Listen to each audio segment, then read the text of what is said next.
Hello, everyone. It is such a pleasure to be with you all. So, my name is Hazem Kamel. I am the managing director of private equity at NI Capital. My name is Hazem Kamel. I am the managing director of private equity at NI Capital. Over the last 3 years, the global economy have been facing a lot of shocks that leads us to very great challenges. Today, we'll be addressing these challenges with the attempt to foresee the future in order to navigate these diversities. So please let me introduce the panelists. Mr. Nadim, Nazha, Executive Director, Investment Banking, Goldman Sachs, please.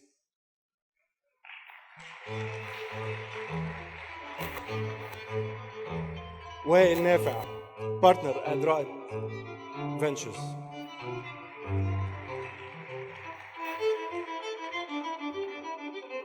Mahmoud, Founding Partner at Shorooq Partners. And finally, Abdalla ElEbiary, Chief Investment Officer, Sovereign Fund of Egypt.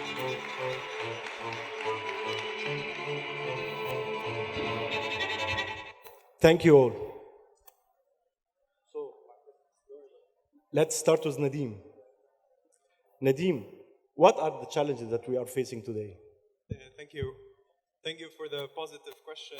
I'll just keep it brief first of all, can everyone hear me?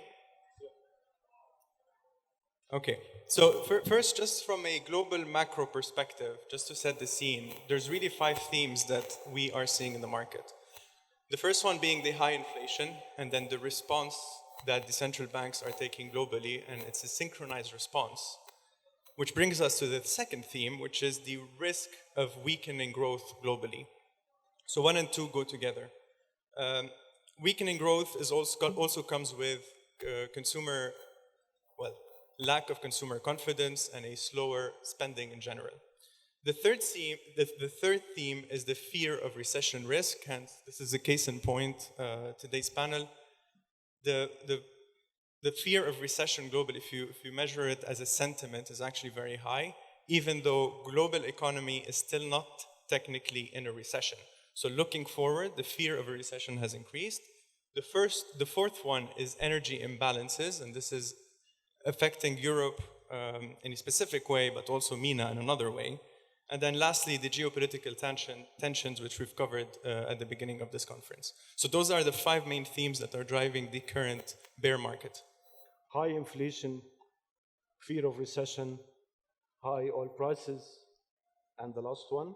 Geopolitical tensions. Geopolitical tension. We will tap on that geopolitical tension.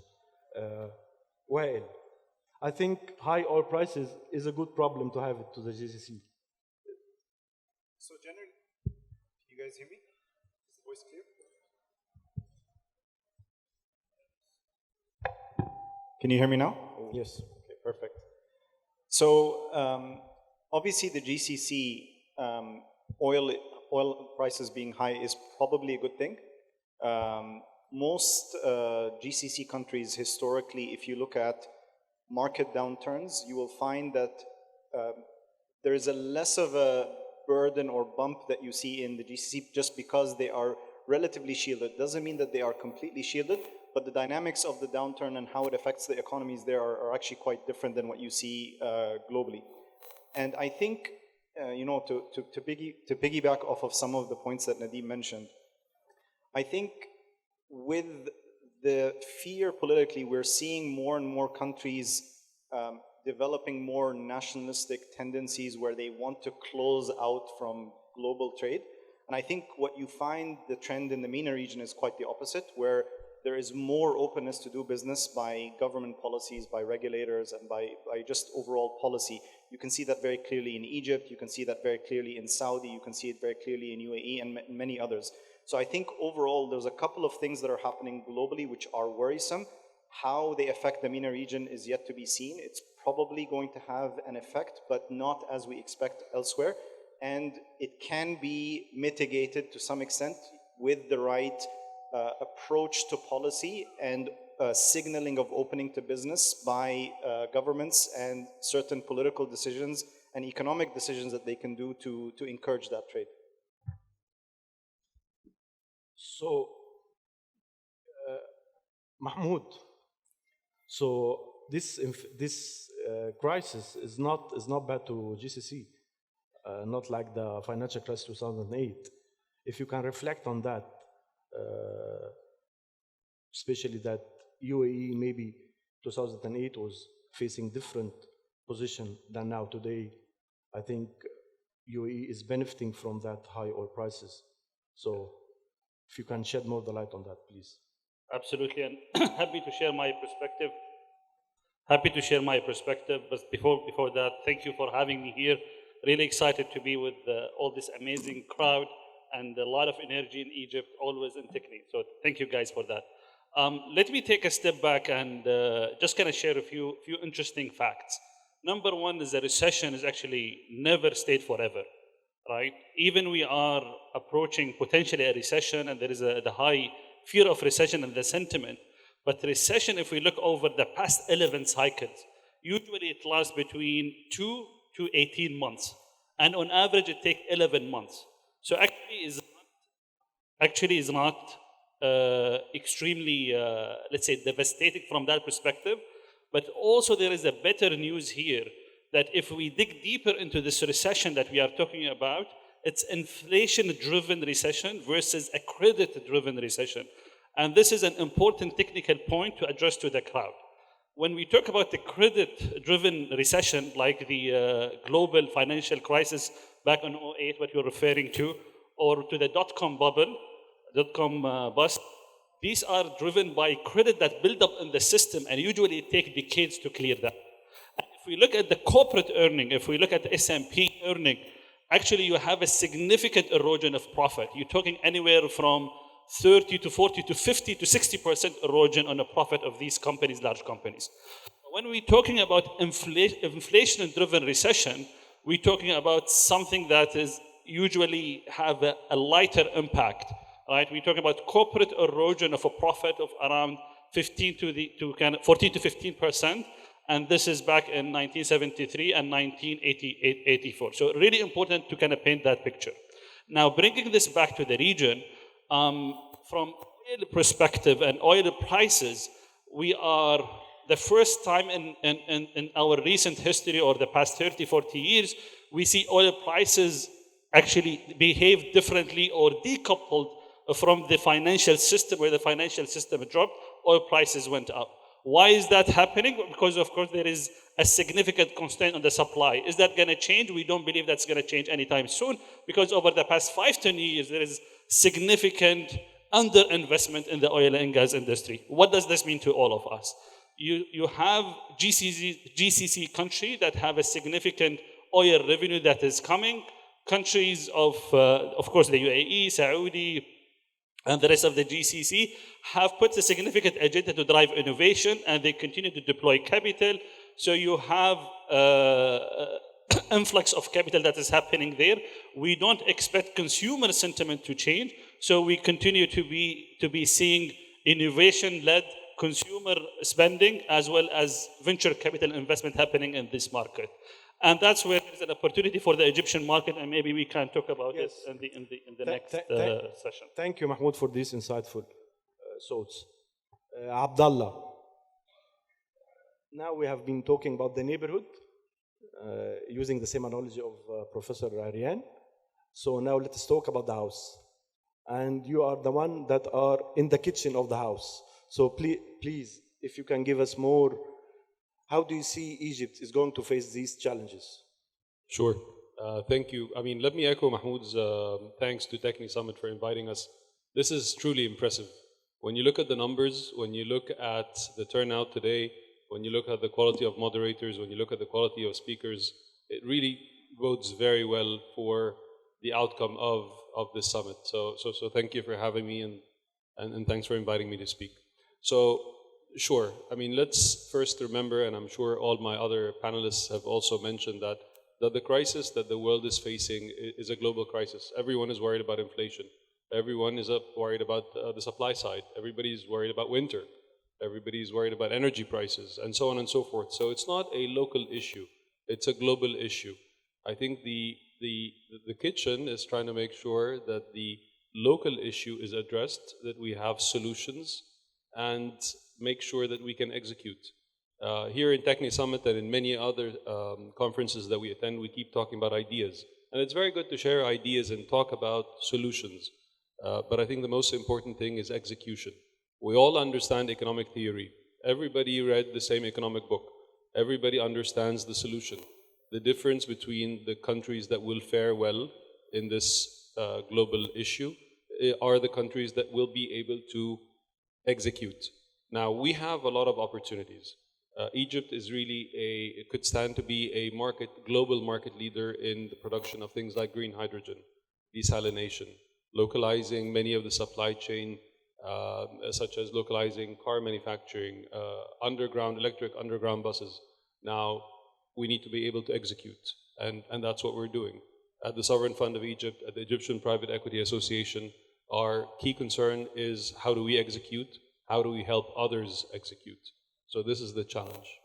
Thank you, Abdalla, for this very positive note. Yes, it is the ability of execute, and actually this is the sense of the VC and the startups.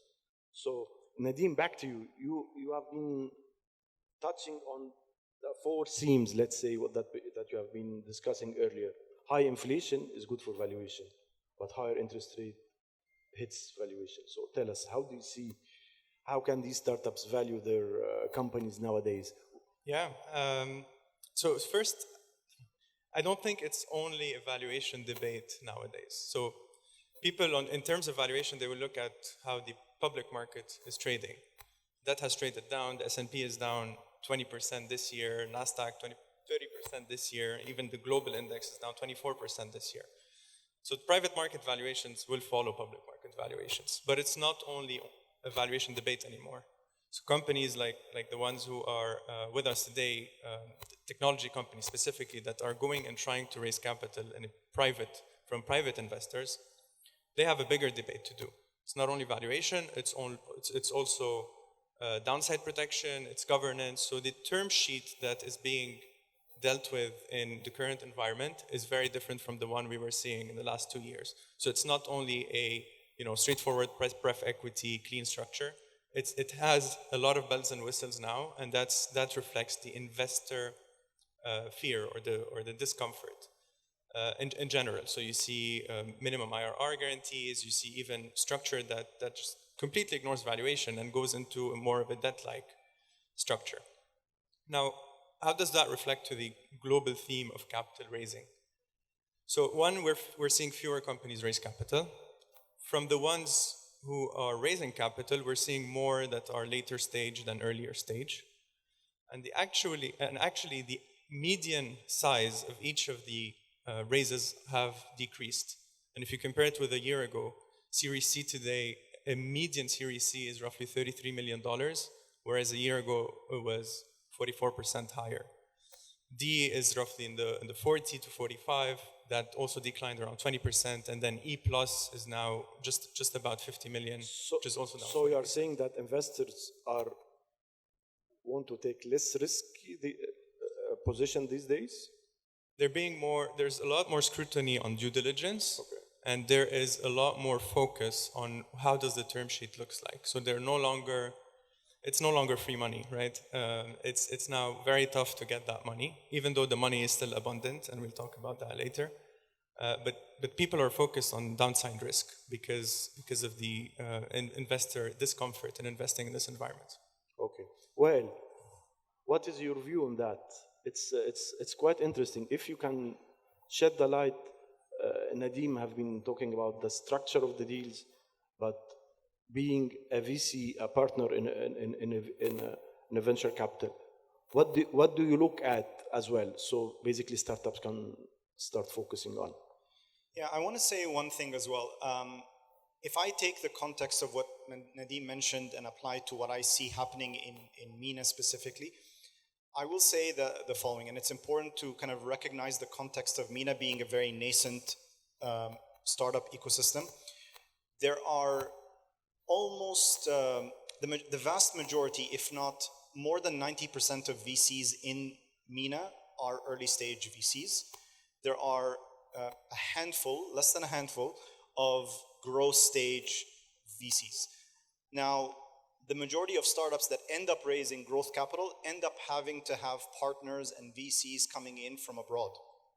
And during a crisis, a financial crisis and whatnot, where most VCs will retreat back to their core markets. And what we will find is that it's harder to raise growth stage capital in the MENA region, right? We are seeing that great founders, no matter what stage, they'll always be able to raise capital. That should be stated as an underlying theme to everything.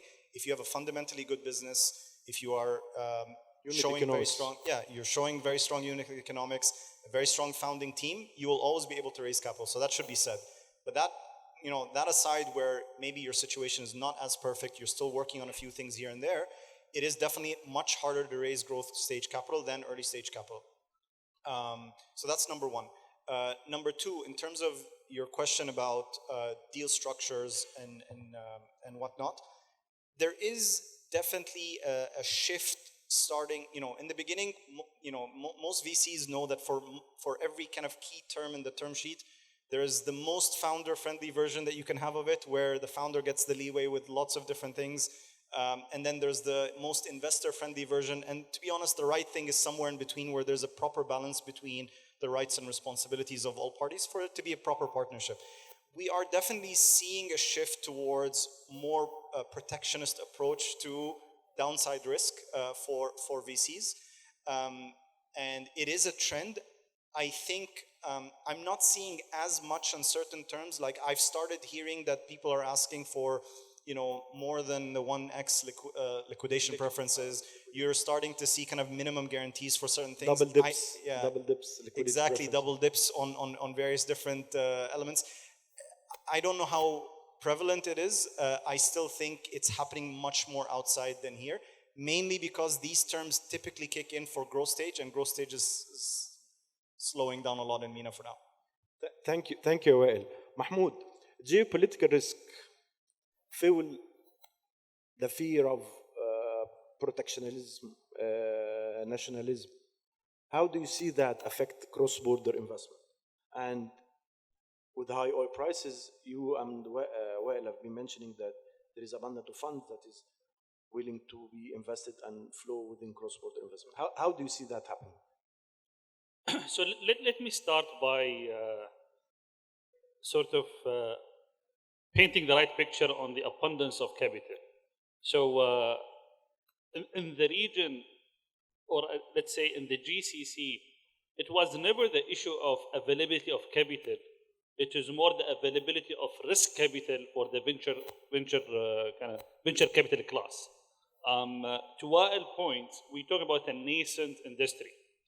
So last year, depend on how you dissect the MENA region, we're talking about $3 billion invested. Almost 5 years ago was around $100 million. So almost 30 to 35x increase in the amount of capital, right? Now, that capital is coming, of course, from, let's say, regional or government-backed institutions that have created, or we call them market makers, that created a venture capital industry, but also a big portion of the growth capital, as Wael said, is actually coming from international investors. Really important to kind of have that clarity on where the sources of funding are coming from. And when interest rates start to increase, usually risky asset or higher risk asset, they trace back, right? And you see the first impact on a growth, what Nadim have been talking about from structuring. And within our portfolio at Shorooq Partners, we do see that there are, in certain growth companies, there's a lot of structure that's being put into place. Because sometimes actually the investor and the founder, or the investor, they don't want to talk about valuation, they want to still maintain the headline figure as is, and then give the investor their desired return through structure rather than changing the headline. But when sort of this trickle down to the early stage, the dynamics are different. Now, From MENA perspective, I think it is really interesting dynamic that we see from venture capital perspective, that it is less actually protectionism and less about closing borders, is actually more about thinking about the tech sector specifically, and here I'm talking about technology specifically, as a sector for the region rather than a sector for a specific country. And there is a realization that a country like Egypt has an amazing depth of talent, and demonstrated by the quality of the people that we see in the crowd here. A country like Saudi has a significant capital that is smart and want to invest in the innovation of the technology in the region. A country like UAE have a phenomenal infrastructure to build the new companies, new business models. Right? We talk about in the UAE, you see actually an emergence of Web3, probably still too early, but that sort of kind of community, that kind of discussions, right, are happening in a country like the UAE, where we can really move fast and test. And once we get to probably an application or a business model, we can leverage that to scale across the region. Does that answer your question? Yes, it's very, very interesting, Mahmoud. Let me do a follow-on question maybe for you and Wael. And you have been talking about Egyptian entrepreneurs, and Shihab have been talking about problems in Egypt. Actually, problems in Egypt is different than problem in GCC. And how do you see Egyptian startups expanding beyond Egypt, going to Africa? Because definitely emerging market problems has to be solved by emerging market countries and players. Do you believe that GCC funds would do cross-border investment for Egyptian company going to expand in Africa? What's your view on that? I'm happy to start. So maybe just to kind of put the basic assumption, everything that we do at Shorooq Partners, we never intend to back a company that's focusing on a single country. It has to be a regional play. But it has to start in a country that has a competitive advantage. For example, I'm going to give a very specific example. We backed a company here in Egypt called Proteina. Proteina is a biotech company. They're focusing on producing protein through black soldier flies. That capabilities of biotech, young engineers coming from Wael University does not exist in other part of this region. So we back these guys. These guys now are selling, or they, inshallah, very soon, they are selling to a UK-based company. And they want to grow from here, not only in the region, outside the region. We're talking about potentially Europe and the US, right? And you actually follow that theme across everything that we back. We backed a company called Hazem. Hazem started in Egypt. They are on technology for warehouses. They're expanding to Saudi, right? I think it's important to highlight the old mentality of exporting a human capital is not necessarily in the best interest of the countries. There is a better way. Let's export IPs through investing in the human capital in the country, build IP, build technology, and help this company grow. And that's what we have tried to build at Shorooq by having regional offices in every country that we operate in to help these companies scale. It is underlying thesis for everything that we do at Shorooq Partners. Spot on, Mahmoud. Thank you. Well, would you have? Yeah, so I think there is maybe an underlying potential myth that I will dispel. GCC-based VC firms are not necessarily looking for only startups that are planning to expand into GCC. We've invested in many of them that are focused in Egypt with plans to Africa. In fact, I think I'm ready to announce it. I mean, if the founder is here.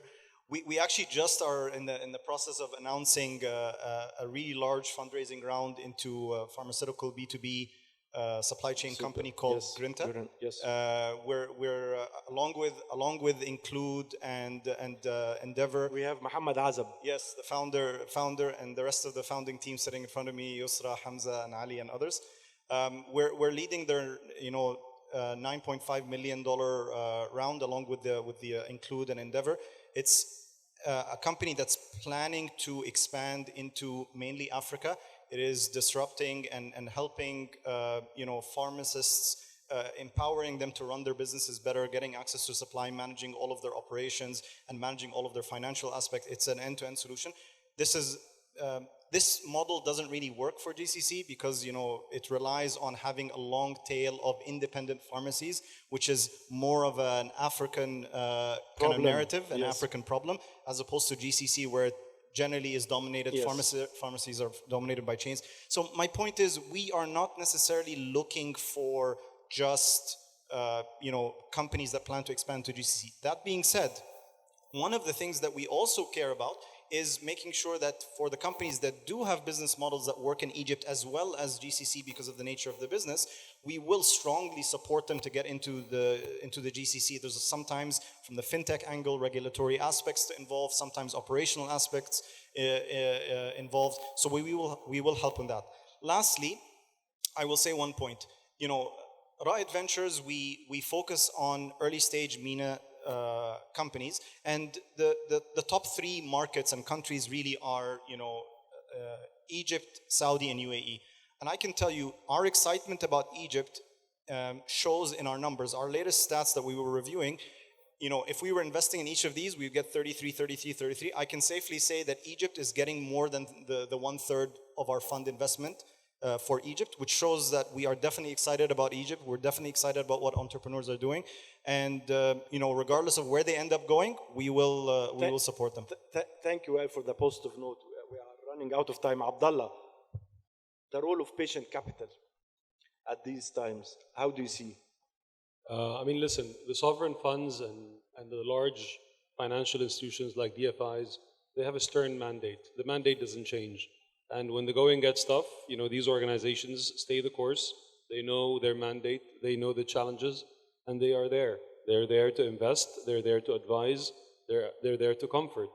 Investors definitely want people like the Sovereign Fund of Egypt to be their partner, because through thick and thin, we continue investing. We spoke about recessions and how long they last. I think at the times of recession, this is the best time to jump in and invest. Valuations are reasonable. Opportunities are clear, challenges are many. So this is the best time to start thinking about investing, not scaling back. When the business cycle is at its peak, it's probably where the time you need to think about exits and then reload and then carefully wait for the next trough to start buying again. So this is an optimal time. We're there to help investors, we're there to advise investors, we're there to promote. And one of the things that we promote are businesses, ideas, but certainly also venture capital firms and fundraisers. Great. In every crisis lies a seed of opportunity. What are the seeds of opportunity that you see in the Egyptian economy?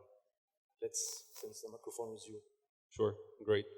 So in actually every industry that we are looking at, we see tremendous opportunities. So if we look at infrastructure and utilities, for example, we're very big proponents of green hydrogen, desalination, green data centers, warehousing. When we look at pharma, hospitals, pharmaceutical industry, diagnostics. If you look at real estate, we love repurposing of buildings in downtown. We think that tourism is one of our key tools to attract dollars. So we definitely need to start stepping up spending on hotels, on interesting venues, on conference capabilities, and so on and so forth. When you look at banking and non-banking financial services, this is a country of 100 and some million people. Not all of them have access to financial resources. So non-banking financial services is an area that we believe will grow and will continue to improve how people do business. So tremendous opportunity there. Nadim, what are the seed of opportunities? Globally. Growing. So, agri-business, you mean? no. So globally speaking. Regionally and sorry, I thought I would say growing. No, regionally and in Egypt. Regionally and in Egypt, yeah, sure. I mean, let's start with the human capital that Egypt has, and I think the co-speakers here already mentioned it. I mean, this is a vital infrastructure that you cannot simply replicate in any other country. So I think that's the biggest and the strongest foundation that Egypt has for the future. Talent is the foundation. Exactly. Which does not kill us, make us stronger. what's your recommendation to the startups to navigate these hard times? I think build fundamentally strong businesses. Long gone are the times where you can just sell on hype. If you build fundamental good unit economics, you will survive through everything, and you will be able to kind of move on to the next stages. Mahmoud? I'll say different things. WhatsApp, Airbnb, Uber, Slack, you name it. A lot of these companies were a result of the financial crisis, and constraint breed innovation. Focus on innovation and the resources that you have. Abdalla? So I just wanted to give maybe a small piece of advice for startups, venture capital, but it goes for everyone and every day. So every day you have to wake up, you have to dress up, you have to show up, and never, never, ever give up. Thank you, Abdalla, for this positive note. And with this positive note, we would like to conclude. Thank you, Nadim, Wael, Mahmoud, and Abdalla ElEbiary. Thank you very much. Please stay tuned for the next panel. Thank you.